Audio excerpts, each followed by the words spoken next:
더위가 물러난다는 처서였습니다. 무더위가 그치고 선선한 가을이 시작되는 처서의 모습을 담아왔습니다. 문재인 대통령이 충주 중앙경찰학교 졸업식에 참석해 경찰 스스로의 개혁 의지와 실천을 치하했습니다. 또한 수사권 조정과 자치경찰제 도입에 대한 의지도 밝혔습니다. 오늘 새벽 중부고속도로에서 승용차가 도로 보수공사 안내 차량을 들이받아 승용차 운전자가 사망하는 사고가 발생했습니다. 고속도로 작업장 교통사고로 올 들어 충북에서만 3명이 사망했습니다. 청주 연정리에 추진 중인 신설 소각장 부지에 환경영향평가단이 현장 실사를 벌였습니다. 이례적으로 금강역환경청 국장도 실사에 참석했습니다. 여러분 안녕하십니까. CJB 8시 뉴스 시작합니다. 무덥던 여름도 이제 끝이 보이는 것 같습니다.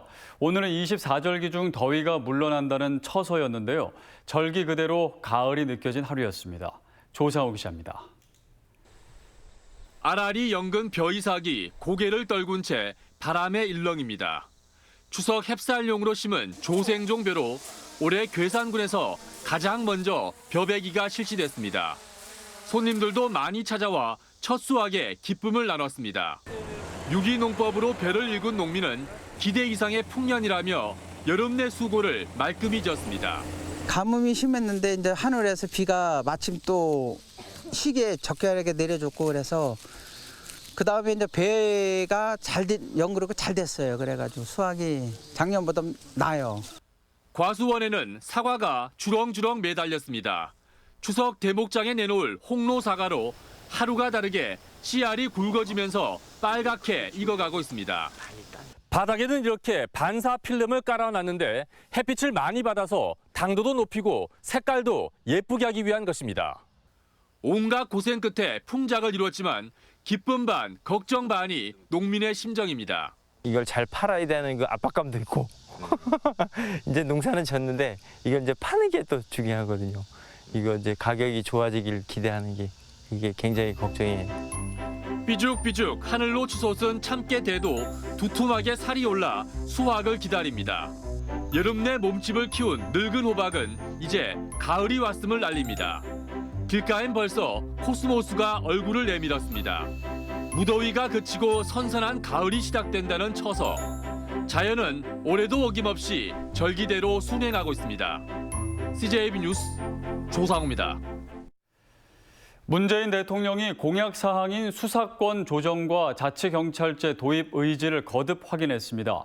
국민의 바람대로 경찰이 가장 빠르게 변하고 있다며 권력기관의 개혁을 강조했습니다. 김기수 기자입니다. 10년 만에 충주 중앙경찰학교 졸업식에 참석한 문재인 대통령은 먼저 경찰 스스로의 개혁 의지와 실천을 치하했습니다. 어두운 시기도 있었지만 국민의 경찰, 민주경찰로 거듭나고 있다는 겁니다. 국민들의 기대와 지지 속에서 경찰은 스스로 변화하는 용기를 보여주었습니다. 권력기관 중 가장 먼저 개혁위원회를 발족하고 국민의 바람을 담은 권고안을 수용하며 가장 빠른 속도로 개혁을 실천했습니다. 또한 수사권 조정과 자치경찰제 도입에 대한 의지를 밝혔습니다. 치안 서비스 향상은 물론 시민과의 거리도 가까워질 수 있는 기회라며 입법을 기다리고 있다고 말했습니다.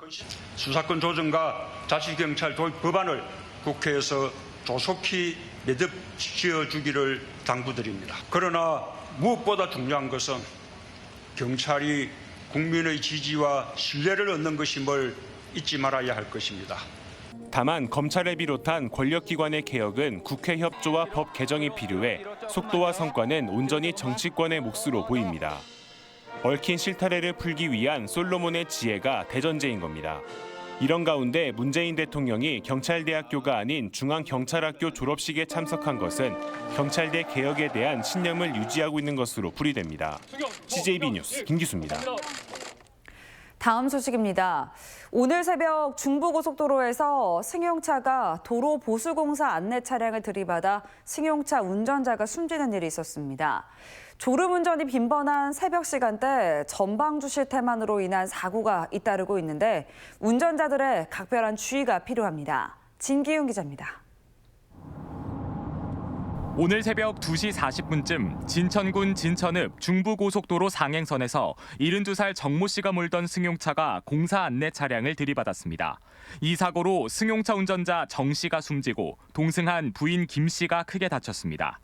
지난 6월 18일 밤 8시 20분쯤에는 대전 통영고속도로 상행선 파남나들목 인근을 달리던 승용차가 도로 보수 작업을 위해 서 있던 화물차를 보지 못하고 들이받아 승용차에 타고 있던 3명이 크게 다치기도 했습니다. 이렇게 고속도로에서 보게 되는 작업 현장은 새벽 시간대에 돌아가는 경우가 많습니다. 차량 정체를 유발한다는 이유인데 어둡고 졸음운전 위험 시간대와도 겹치다 보니 사고 위험은 높은 상황입니다. 고속도로 작업장 교통사고로 올 들어 충북에서만 3명이 숨졌고 전국적으로도 매달 1명꼴로 사망사고가 발생하고 있습니다. 졸음운전 등 전방 주시 태만 등으로 사고가 발생하는 경우가 있는데 고속도로 전광판이나 스마트폰 앱에서 미리 안내를 받아 해당 구간을 통과하실 때는 반드시 속도를 줄이고 전방 주시에 소홀함이 없도록. 자칫하면 큰 인명피해로 번지기 쉬운 고속도로 작업장 교통사고. 작업장 안내 표시를 보면 속도부터 줄이고 졸리거나 피곤하면 반드시 쉬어가는 등 운전자들의 각별한 주의가 필요합니다. CJB 뉴스 진기훈입니다.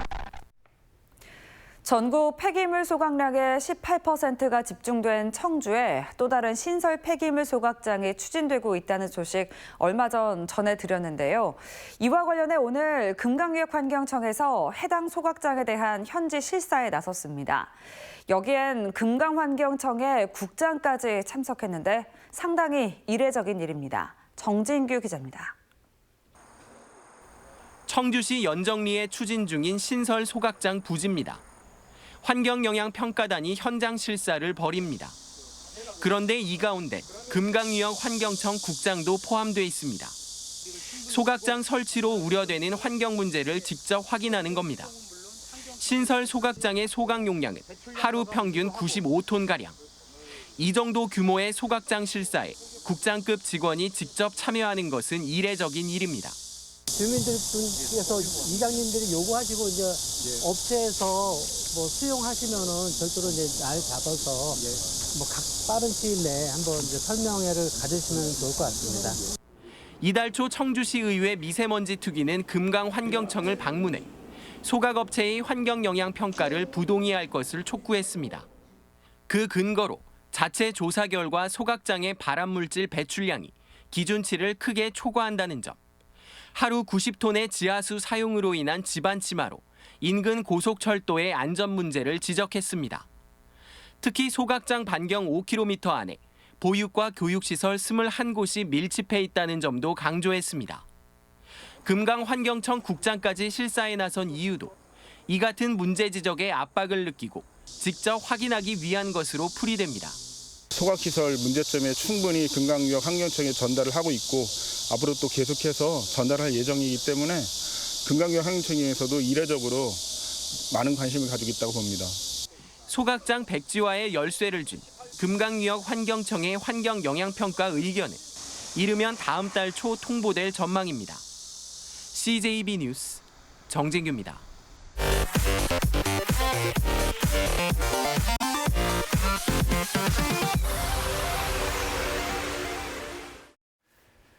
올해부터 내후년에 걸쳐 무상급식과 무상교복, 수업료 면제까지 본격적인 무상교육 시대가 열리지만 한편으론 불안한 출발을 보이고 있습니다.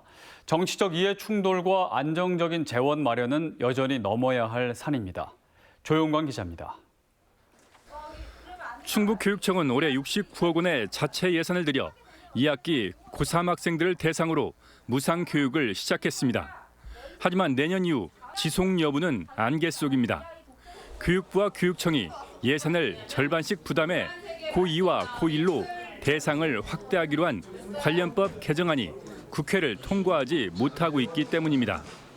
자유한국당이 정부의 단계적 시행하는 총선을 고려한 의혹이 짙다며 내년도 전학년 동시 실시를 위한 법안까지 발의해 예산 확보를 장담하지 못하고 있습니다. 적용 시기에 대해서 약간의 차이가 있는 것 같은데요. 그 부분은 충분히 조절이 될 수 있을 것이라고 생각을 하고. 도내 중고등학생들에게 한 차례 교복을 지원하는 조례도 5년 한시 적용됩니다. 조례가 도의회를 통과해 2021년 시행돼도 2025년도 신입생까지만 혜택을 보게 됩니다. 일단 한시적인 부분이라고 봐야 되겠죠. 그러면 계속 뭐 어차피 무상교복에 대한 부분은 한번 시작을 하면 계속 가야 되니까. 또 명문고 협상 카드로 막판 타결을 이룬 무상급식 예산 분담률도 이시종 지사와 김병욱 교육감의 임기가 끝나는 2022년 6월 이후에 새로운 단체장들이 다시 질의한 협상에 나서야 합니다. CJB 뉴스 조윤광입니다.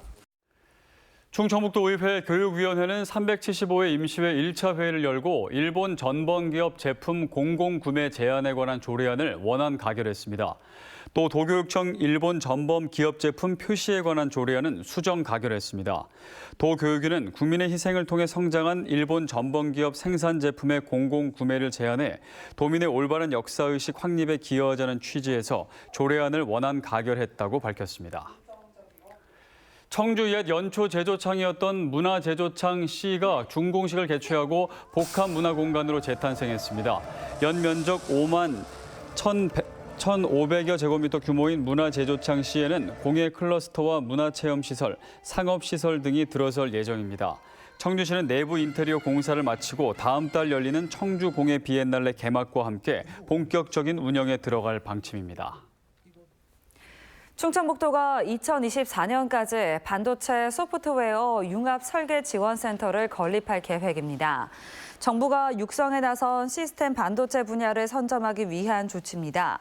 센터에는 사물 인터넷, 인공지능, 빅데이터 등 최신 정보통신 기술과 반도체 제조업 분야의 중소벤처기업이 입주할 예정입니다.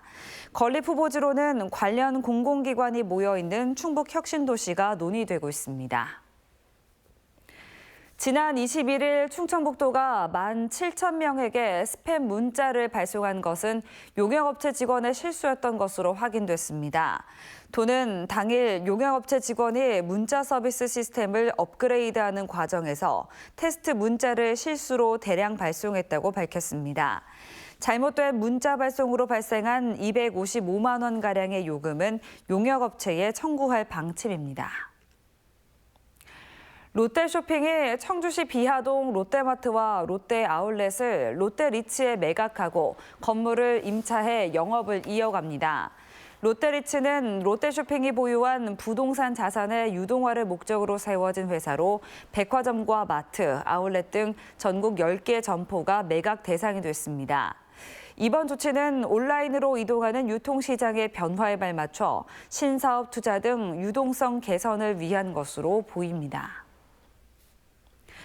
대전고등법원 청주재판부는 경찰서에서 흉기로 어머니를 위협한 20대의 항소를 기각하고 원심과 같은 징역 2년을 선고했습니다.